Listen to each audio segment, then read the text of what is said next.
Hello, everyone. We are about to bring in Elizabeth Michelman for a small drop-in conversation. I am Sarah Nolan, and I'm going to take this title away. And then I'm going to also switch this. Hello, everyone. Welcome, welcome. Hi, Elizabeth. It's so good to see you. Yeah, how are you? So I'm Sarah Nolan, everyone. I'm here at the Waltham Mills. I'm in building 4. I'm on the 2nd floor. I'm a puppeteer, and I'm so excited to talk today to Elizabeth Michelman and Tim Tsang. I wanted to bring Elizabeth in and ask, where are you right now? Well, I am in my studio space. You're seeing a still in the process of being assembled green screen behind me, but I'm in my studio. You can see a little corner. Actually, I'm trying to get my husband on the phone because I brought in my desktop computer for a bigger screen, and somewhere I will break off and text him at home and say, please bring a keyboard because this one isn't working and I can't do anything. But obviously I've got to thinking about backups, so that's a good way to start the day. Yes. So you're getting things ready, right? You're getting things ready for how does your garden grow?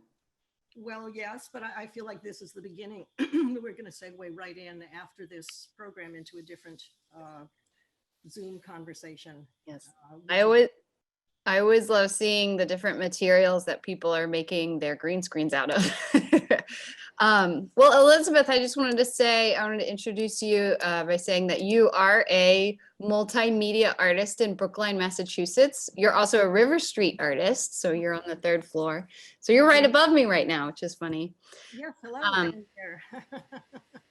And then you have language-based installations. You've worked in documentary, artist videos, and your public art all invoke a dialogue on the bonds of identity and place, community values, and the subjective experience of passage of time. Ooh, did I really say that? Yes, I'm saying that. Well, I'm reading that.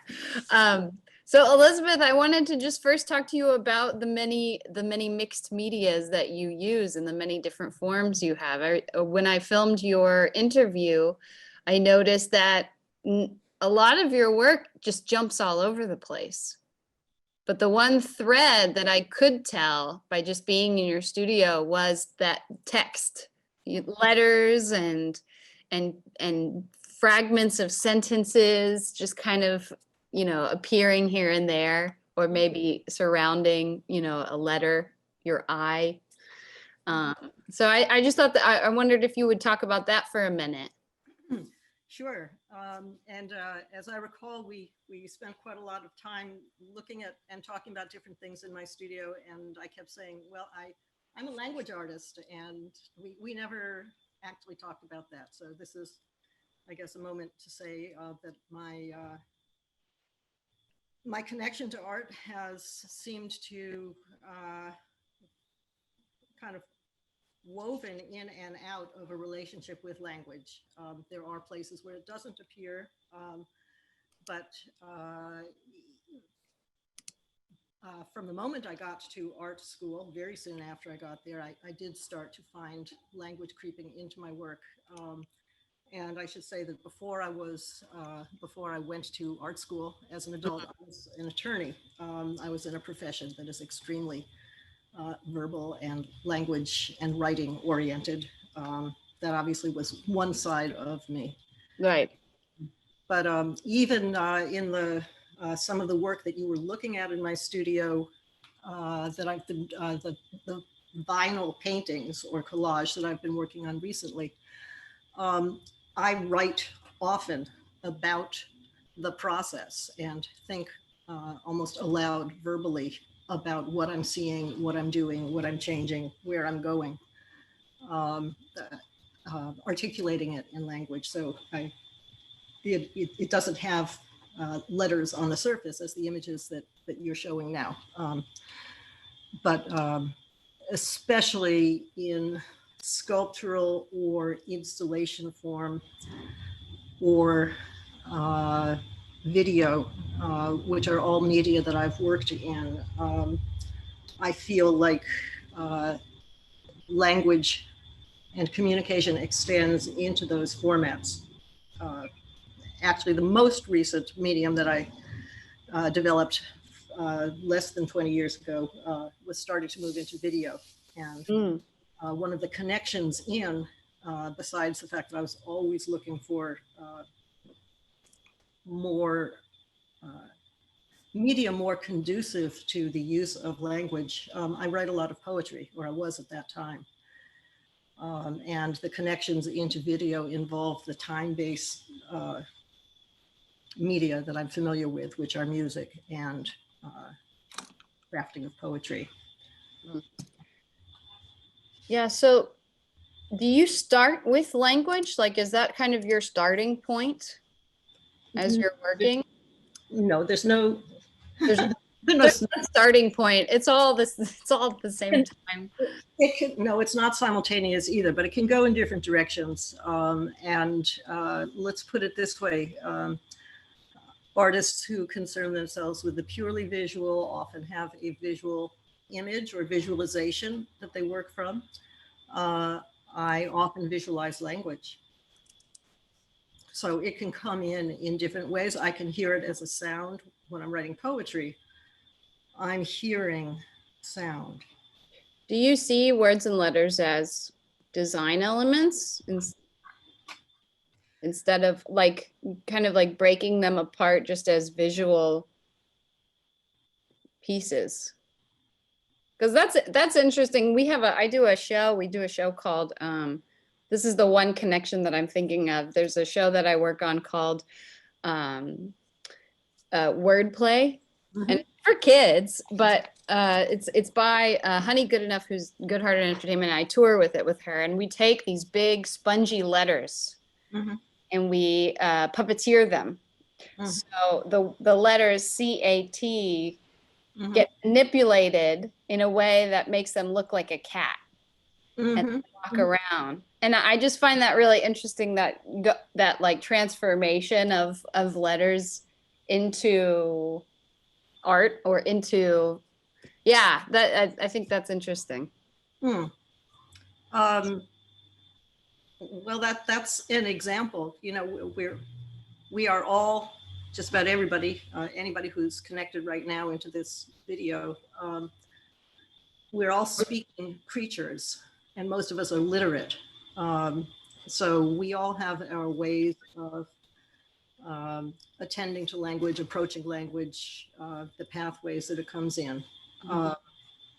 Well, a lot of your works are installation or really community based, and so I wondered if this might be a good time to introduce the your cohort, your pal.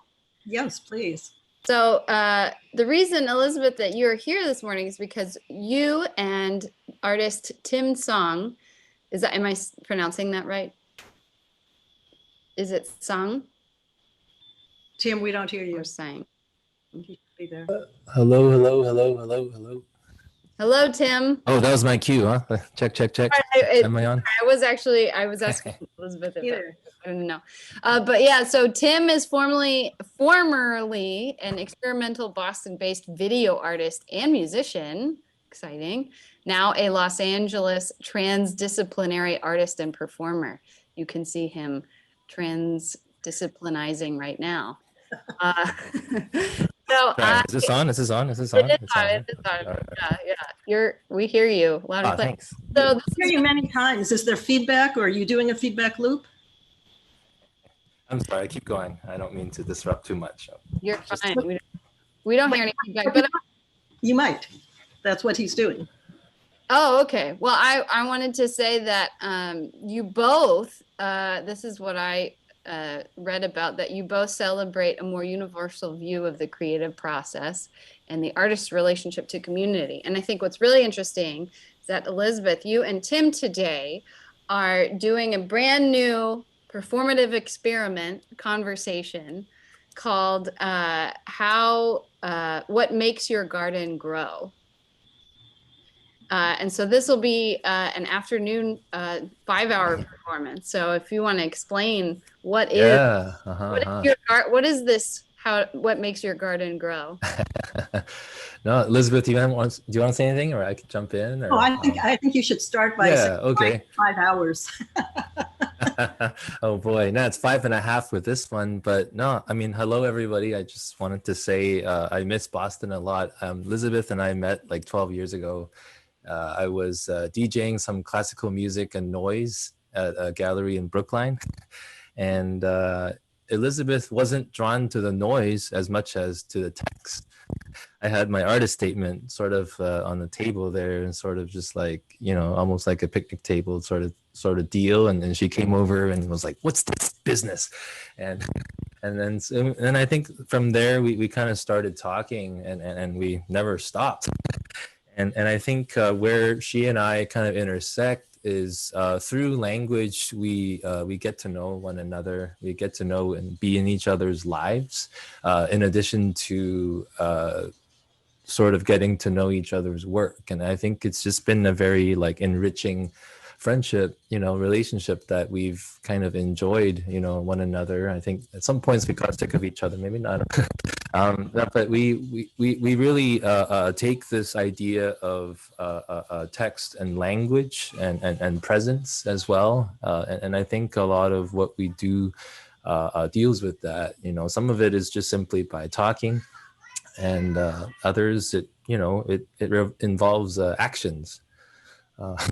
This is the letter I that Sarah was alluding to earlier, and 6 years ago I received this in the mail. You get it, like the letters. But in all seriousness, to the garden now, I think, I mean, we wanted to kind of approach Open Studios in a way where we really, I think for us, our studio is in our minds.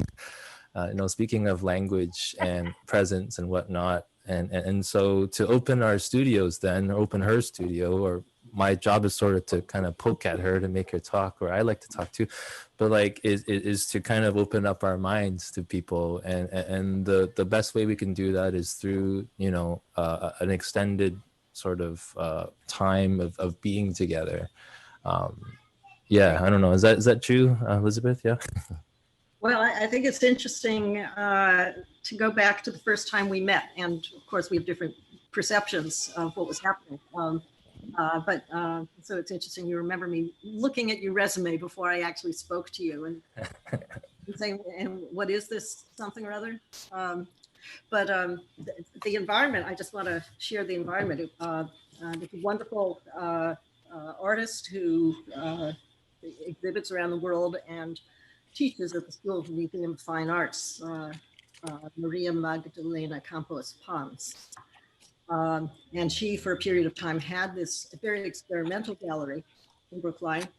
And at the opening, Tim, who was a student in Berkeley of her husband at the time, was there spinning 2 different discs on different turntables. And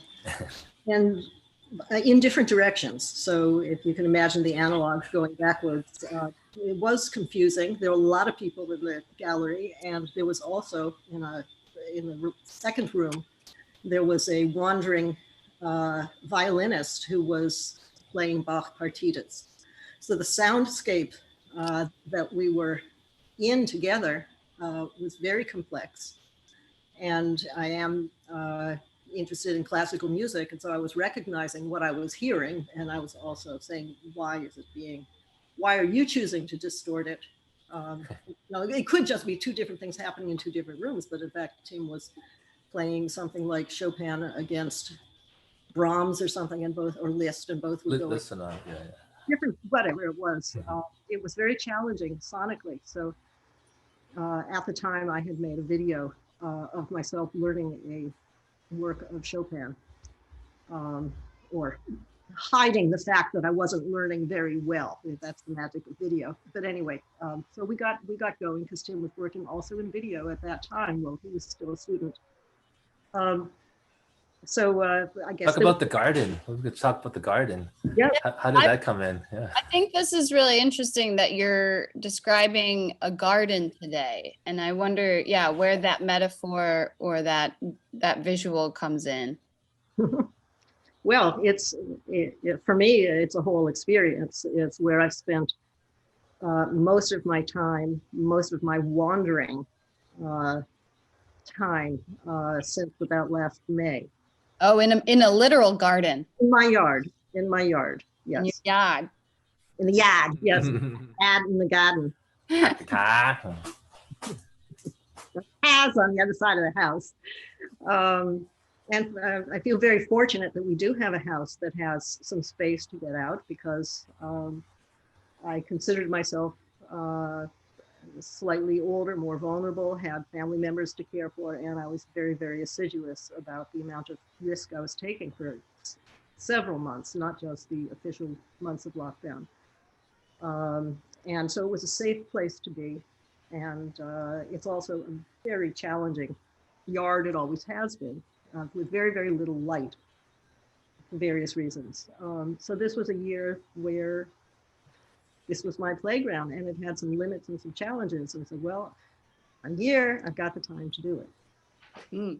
So it was always there to go to. And in fact, I had brought work home the day before the lockdown in Massachusetts was supposed to start, and expected to begin a project that was part of the series that I've been working on in the studio. And by the end of May, I just found it very, very hard to connect to it. Although I had a very nice space in the house. My studio, you may have a little sense of it in the image, but my studio is so much, it's a studio. It has high ceilings, just the space is very different and freer. We do have an audience question about your studio, Elizabeth. Sure. Yeah, Harry Lacoste asks, can Elizabeth see the train from her studio? I sure can hear it. I back up directly. I've got 4 windows that are on the train track. So our program this afternoon will be frequently interrupted by the Purple Line train. I don't look directly unless I crane my neck because someone else shares the space with me. I'm a girl, not a boy. If I was a boy, maybe I would look every single time. So Elizabeth, you've been working in your literal garden in order to create this past month. What about you, Tim? What has your garden become the past? Yeah, no, great. Thank you for that question. My garden is like this. I think I've been doing a lot of work with green screen. So speaking of different mediums and whatnot, and I've been kind of thinking of the color green for a couple of years. And I think with the pandemic, I'm seeing a lot of people kind of using the virtual, as a medium as well, which is super exciting. And so for me, the green screen has been a way to process. I think of also the act of gardening, which I live in Koreatown in LA. My wife and kid, we have a 4-year-old, and we have our balcony is like this. We have a patch of maybe like 6 by 3 feet artificial turf. And we kind of sit there, every now and then, but that's as gardeny as we get. I'm totally like a city boy. But for me, my artwork, my creative process, the green screen is sort of my garden. And it's been kind of a way in which to sort of process everything.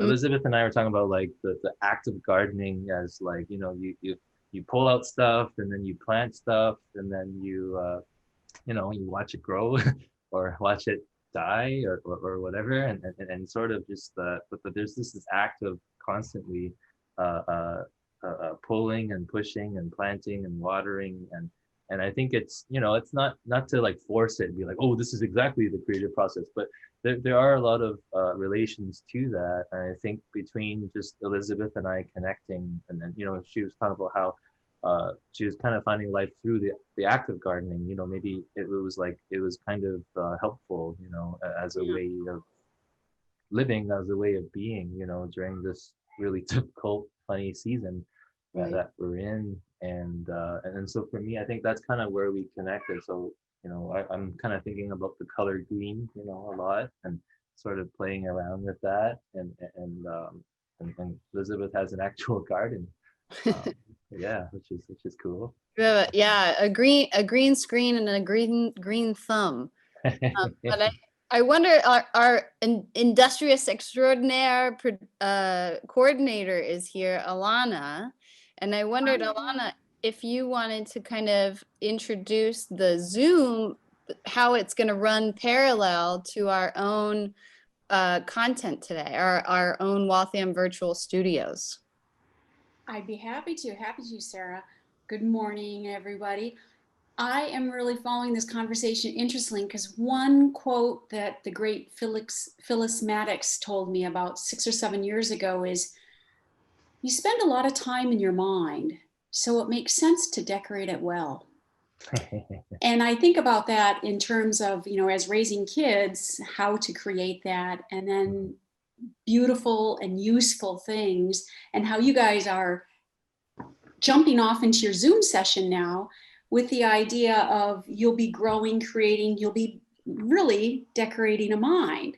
So I was really curious to say, here's Tim say, we spend a lot of time in our mind, and I'm like, oh yeah, Phyllis said it right. I followed it well. So, so you're going to be jumping off into Zoom. We're going to be putting the link out on Facebook, Twitter, Instagram, and then you can find it on the website where you've got the Zoom link on walthamopenstudios.org/what makes your garden grow. You can find it there. And we'll point you then. And so you guys are going to be in there for 5 hours. We've sent out the invite. We hear people are coming. This is cool. What's going to happen? God knows. Oh, Come and see. Come and see. Yeah. Or we might actually go to a real garden. I don't know. Will you?